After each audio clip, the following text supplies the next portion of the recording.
Seattle is not a big city. I mean, it's big-ish, but at the same time, you live there, you grew up, you have this kind of mystery. You put Wheaties boxes into stores, you put Home Alone videos into DVD, you know. A lot of people, I think, really appreciate that kind of eccentricity. It is funny because when you're hanging out with them, sometimes you see, you know, you're walking down the street and someone will say, "Hey, you're that guy on the Wheaties box," and it's just kind of a strange thing. It's just funny that he's once again he's planted that. Go out to have a beer with Matt, and he gets recognized because of the box. People know him. Yeah, I'm that guy in the Wheaties box. Yeah. He was quite the legend, and he's kind of mellowed out in, you know, his later years, and it's about time that he gets back out there and does something again. He's either mellowing or taming, I don't know, but you know, some of his stuff seems to be just more, I guess, just more generally enjoyable than having some other point to it. That could just be the matter of timing. You know, his next thing could be going right back to some Wheaties box type thing. I would love to see Matt write a book or publish something or be in a movie or have his own show. He should design a building. Nice. Something that's used by the people. You should go green. What? Yeah, you don't think so? No, we should, Yeah. absolutely. You know, I wonder sometimes if, like,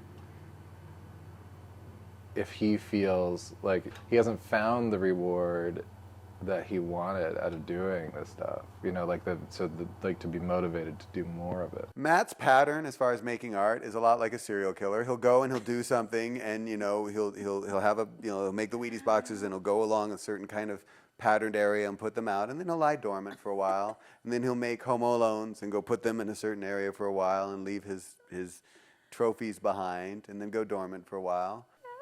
Is that a good analogy? Kind of like a serial killer. Well, I don't know if you were to say to Matt, you know, what kind of an artist are you, let's say. I don't know if he would even consider himself to be an artist. He's not focused on artwork. He's just living. And when an idea comes to him, he does it. But he's not forcing anything. I think with Matt, that inspiration, when it comes, and there are people who are working artists who find that inspiration every day because they are looking for it. With Matt, because he's not like an artist, when he comes up with a really clever, cool idea and he's inspired by it, I think that's why his stuff is so successful, or you know, strike a chord, why the Wheaties boxes are everywhere, because it was a great idea. And so instead of being an artist who puts out something great and then a bunch of crap and then something great, he just kind of does things that are great. My favorite Matt Jacobson piece is the Wheaties box, Breakfast of Champions. I thought the kitty poster was quite hilarious, but yeah, I think the Wheaties box is my favorite. My favorite piece is the guitar that I had commissioned, hanging on my living room wall. I forgot about Home Alone. I like Home Alone a lot. This is my favorite piece of Matt Jacobson artwork. And Matt, I just want to let you know that I am completely naked behind this picture right now. Ooh. I really remember that mural, but I don't remember it perfectly because I can't even describe it, but I know it did stand out to me. It was really beautiful and very creative. Well, my favorite's the first one, is the Wheaties, just because it's just the classic. But I probably laughed the hardest about the kitty. Just when the first time I saw it, where you know, tears were coming. I gotta say, it's the kitty thing. He had to make a lot of choices throughout, and the whole process is really interesting of where he was going to put them up. Because it went from visual to audio, you know, the piece went the way the piece worked.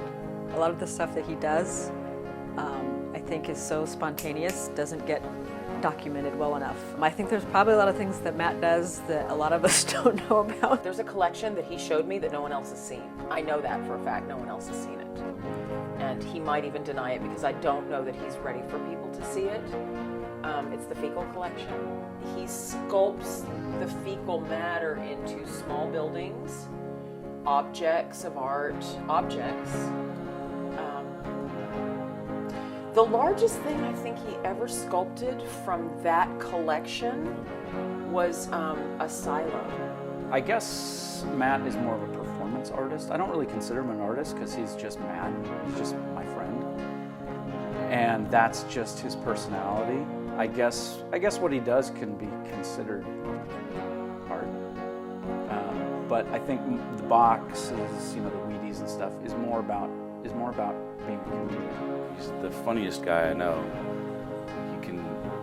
I've been with him where he goes on a stand-up like rant about stuff, and you know he'll have you just howling, literally rolling around on the floor howling. He carries around a photograph of his children. Of his children. Have you seen my children? It's 2 kids, and one of them has black bars over his eyes. And of course, you're going to ask, what's up with that kid? It's like, oh, that's not my kid.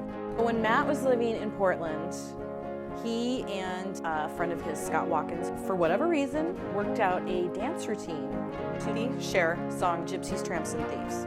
It was dancing and acting it out. One time we were just hanging out after school in his parents' garage, and he said, let's get Kara's bike, get some toilet paper, put lighter fluid on it, and ride it down the street. Man, it looked cool with all the toilet paper flying all over the place. I mean, that was something where it seemed like he had to see the visual. He just had this impulse and he had to see it. But yeah, it was what I think of as his first performance art piece.